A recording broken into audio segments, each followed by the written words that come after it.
વાસુદેવમ સર્વમ 7મા અધ્યાયના 19મા શ્લોકમાં વાસુદેવમ સર્વમ, બધા જ વાસુદેવ મય માનવાનું. સર્વમ બધામાં વાસુદેવ બેઠો છે, ભગવાન બેઠો છે. અને જ્યારે બધામાં ભગવાન જોવા માંડો ને એટલે આપણામાં અહંકાર આવે નહીં અને બીજાને હલકો ગણવાનો આવે નહીં. કોઈ અભણ છે તો કોઈ ભણેલો હોય છે, કોઈ પૈસા વાળો હોય છે તો કોઈ ઓછા પૈસા વાળો હોય છે, એનાથી કોઈ શક્તિ વાળો હોય છે તો કોઈ ઓછી શક્તિ વાળો હોય છે. એનાથી ભગવાનમાં ફરક પડતો નથી. ભાઈ તારું બેંક બેલેન્સ વધારે છે પણ છતાં તારો કોઈ ભાવ વધારે હોતો નથી. અને એટલે જ કીધું, ઝૂંપડીએ જઈને છાસ ને રોટલો ખાવું, ઘડવૈયા મારે ઠાકોરજી નથી. જ્યાં ભાવ છે ને ત્યાં ભગવાન છે. ભગવાન રૂપિયા ગણતો નથી, ભગવાન રૂપ જોતો નથી. ભગવાન શું કે છે? મારે ત્યાં હારે જેનો ભાવ છે ને એની હારે મારો નાતો છે. ભગવાનને કરોડોના બંગલામાં રાખશો ને તો પણ ભગવાનને મેળવી નહીં શકીએ. એટલે કરોડોના બંગલા વાળા ઘણી વખત મેળવી શકે, પણ એ ભગવાન માટે વાપરે તો. બાકી દુર્યોધને તો કીધું તું, ભગવાનને કીધું તું મારે ત્યાં ખાઈ લો, હા 56 ભોગ ધરાવી, ભોજન કરાવી. ભગવાન કે મને ખાવાનું ન મળતું હોય તો હું તારે ત્યાં ખાઉં, અને કાં મારી પરિસ્થિતિ એવી આવી હોય તો તારે ત્યાં ખાવ. બાકી તને મારા ઉપર પ્રેમ નથી અને તું મને ભાવથી જમાડતો નથી તો તારે ત્યાં ખાવાનો કોઈ અર્થ નથી. આ ભગવાન પાસે શીખવા દેવું કરવું. ધરાર કોકને ત્યાં જઈને બેસી જાય. ઘણા ઘણા તો હું 12મું હોય ને તો આમંત્રણ વિના ખાવા બેસી જાય. લગ્ન હોય ને તો એમાં અપ ટુ ડેટ તૈયાર થઈને ખાઈ આવે. બહુ મફતનું મળે ને કે હારી હારી મીઠાઈ ખાઈ આવે અને પછી રોગમાં ભેરાય. એ ખાધેલું પાછું ભગવાન બહાર તો લાવે કે તારો ત્યાં હક નહોતો ને ખાય એવું ઘણા નથી જતા. જાય મફતનું ખાવા વાળા પાસે એવા તૈયાર હોય, 2 જોડી કપડા રાખ્યા હોય ઇસ્ત્રી કરીને, એને ખબર પડે કે વા લગ્ન છે તો ત્યાં વાળીને ઘૂસી. હા, એટલે કીધું છે વાસુદેવ સર્વમ, ભગવાન બધે જ છે, ક્યાં નથી. ઘણા એવું લાગે ને ભગવાન બધે જ છે. આ 7મા અધ્યાયના 19મા શ્લોકમાં ભગવાને કીધું બધી જગ્યાએ હું છું. તો ઘણાને એવું લાગે તો મંદિર જવાની શું જરૂર? તો પાછો આ પ્રશ્ન ઉભો થાય ને. ભણેલા તો બહુ ભાઈ શંકા બહુ કરે, અભણ તો અમારે વિશ્વાસ ને ભાવથી પગે લાગી લે, શંકા ના કરે. પણ ભણેલા શંકા બહુ કરે. એટલે હું ભણેલાનો વિરોધી નથી, શંકા થવી જોઈએ, એનો જવાબ મળવો જોઈએ. તો વાસુદેવમ સર્વ, ભગવાન તો સર્વત્ર છે, બધે જ છે. તો મંદિરે જવાની શું જરૂર? તો એનો અર્થ, એનો જવાબ છે કે પવન બધે જ છે કે નહીં? તો પંખાય કે બેહવાની શું જરૂર? ત્યાં વધારે આવે. એમ ભગવાન બધે જ છે પણ મંદિરે જઈએ તો પ્રભાવ વધારે આવે આપણા મનને. અને તીર્થયાત્રામાં જઈએ ને તો એર કન્ડિશન જેવું જ કહેવાય ને. એર કન્ડિશનમાં જેમ ઠંડક થાય ને એમ તીર્થયાત્રામાં જાય ને તો મન અને બુદ્ધિ ઠંડી થઈ જાય. એટલે તીર્થયાત્રામાં જવું જોઈએ. જીવનમાં શરીર હાલે છે ને ત્યાં સુધીમાં યાત્રા કરી લેવી. હા, રામ ભજી લે પ્રાણિયા પછી ભજાશે નહીં, કાયા થશે જાજરી પછી બેઠું રહેવાશે નહીં. ખરેખર જવું હોય ને જાત્રામાં તો આંખો અને પગ હાલે ત્યાં જઈ આવવાનું. હા, નહીતર આંખો ન હોય ને તો પગ હાલતા હોય પણ દર્શન કેમ કરવા? હા, એ જગ્યા કેમ જોવી? અનુભવમાંથી પસાર થઈને તઈ ખબર પડે. ના કે હમણાં નહીં, પછી જાઉં જાત્રામાં. નહીં, જ્યારે મોકો મળ્યો ત્યારે જઈ આવવાનું. હા, યુવાનીમાં જાત્રા થાય ને તો મીરાબાઈ જેવું સફળતા મળે. મીરાબાઈ યુવાની ભગવાનમાં ભોગવી.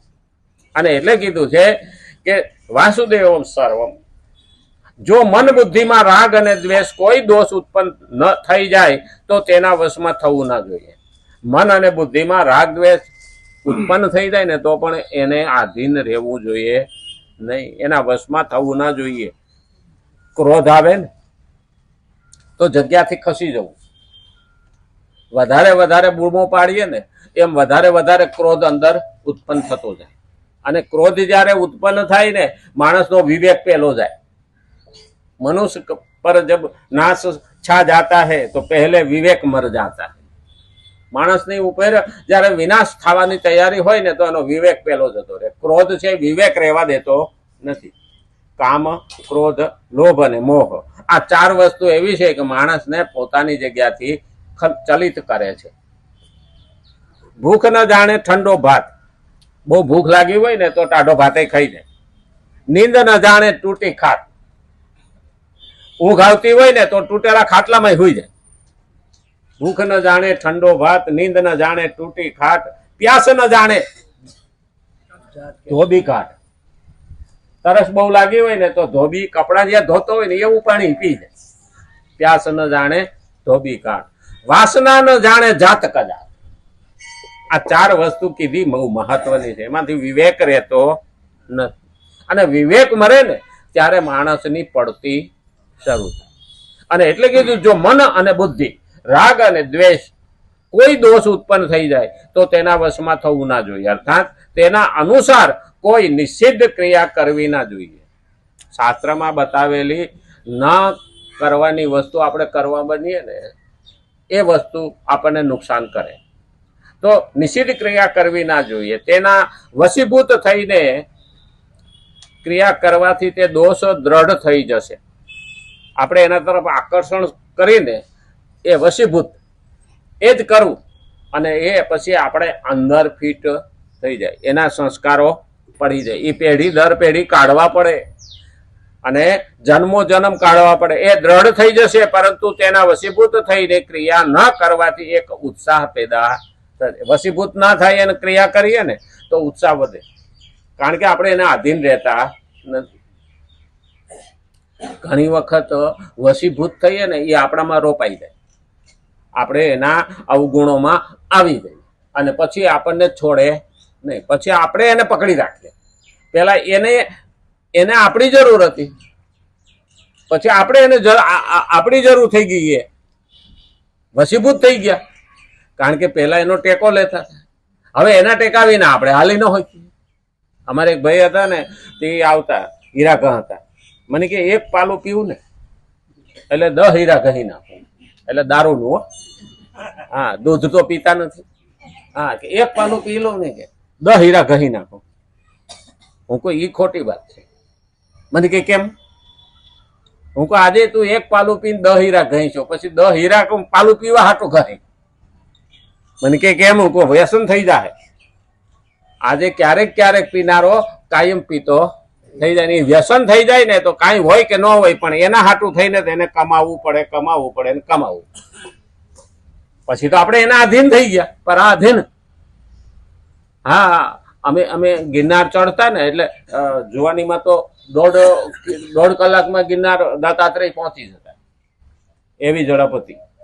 એટલે અમે ગિરનાર ચડતા ને એટલે એક ગળી બીડીની લઈ જાય. પેલા ઉપર કઈ વસ્તુ બહુ એવી હતી નહીં, એટલે એક ગળી બીડીની લઈ જઈએ અમારે ત્યાં. એટલે ઓલા કે તમે ત્યાં જઈને પીઓ છો? અમે કે ના, બિચારા કેટલાય બીડી વિના ટટડતા હોય ને એને પાછા પગમાં જોર ન રહે, એટલે અમે મફતમાં બીડી પાઈ. એટલે ગળી લઈ જઈએ ને એટલે પાછા ઓલા ઉતરતા હોય ને ત્યાં બીડી ખલાસ થઈ ગઈ. એટલે એ તો ધીરે ધીરે ઉતરવાના, પછી હિંમત હારી જાય. અરે હજી તો કેટલા પગથિયા બાકી છે. આમ કહીએ, આમ બીડી દેખાડીએ ને કે હવે તો ઉતરી જાય. હા, અને પછી તો એ બીડી ઠારીને પાછા અહીં ભરાઈ દે હો. હા, કે એ પીવા થાય, કે અધર્યું પીવા થાય ને. આ ઘણી વખત આવું થાય. આપણે એને આધીન થઈ જાય. એ આપણે આધીન છે નહીં. એટલે તો કીધું 6 ફૂટના માણસને 500 માણાની વસારેથી 2 ઇંચની બીડી બારા કાઢે. આ 6 ફૂટનો માણસ છે, એની તલબ લાગે ને એટલે 2 ઇંચની બીડી 500 માણાની વસારે બારો કાઢે. ખાયલ હવે પી આવું. તો ચા પણ એવો જ છે ને. એટલે તો કીધું છે શીરા હાટું થઈને સેવક બનવું, આ વ્યસન છે ને. ચા પણ આપણે શહેરમાં ગયા હોઈએ ને ટાઈમ થયો હોય ચા પીવાનો, તો આપણે નાયડો તૂટવા માંડે. બધે ખરીદી પછી કરશું, પણ ક્યાંક કે ચાની કેટલી ગોતો. હા, દારૂડિયો ગામ અજાણ્યા ગામમાં જાય તો એ પીઠું ગોતી લેવો, ક્યાં મળશે પોટલી. હા, એટલે એ વ્યસન એ બાજુ ખેંચી જાય. પણ જે ભક્તો છે, સત્સંગી છે ને, એ ગમે અજાણ્યા ગામમાં જાય ને મંદિર ગોતી લે. ચા વાળો કેટલી ગોતી લે ચાનો બંધાણી, અને દારૂનો બંધાણી પીઠું ગોતી લે. એમ ભક્તને પણ એનું વ્યસન હોય, ભક્તિનું મારો ભગવાન ક્યાં દર્શન કરવા મળશે. અજાણ્યા ગામમાં જાય ને તો એ મંદિર ગોતી. અને એટલે કીધું છે ન કરવાથી એક ઉત્સાહ પેદા થશે. જેમ કોઈએ આપણી સાથે અપ્રિય વાત કહી દીધી પરંતુ આપણને ક્રોધ ના આવ્યો તો આપણી અંદર એક ઉત્સાહ પ્રસન્નતા આવશે. ઉત્સાહ પ્રસન્નતા આવશે. થોડો અવાજ પેલો થાય છે. આજે તો આપણે બધા ગયા, અન્યથા ક્રોધના વશમાં થઈ ગયા હોત. આપણે જયારે ક્રોધના વશમાં થઈએ ને ત્યારે આ મહત્વનું છે. કારણ કે ક્રોધ છે આપણને આધીન થઈ જાય.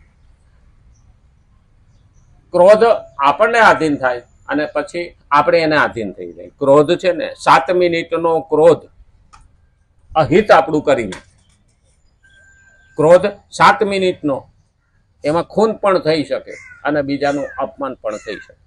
એટલે ક્રોધનો ભરોસો નહીં. ક્રોધ જેટલો કરીએ ને એટલો વધે અને જેટલો પ્રેમ કરીએ ને એટલો ક્રોધ ઘટે. એ તમે કૃષ્ણ ભગવાનની એક વખત વાત કરી હતી કે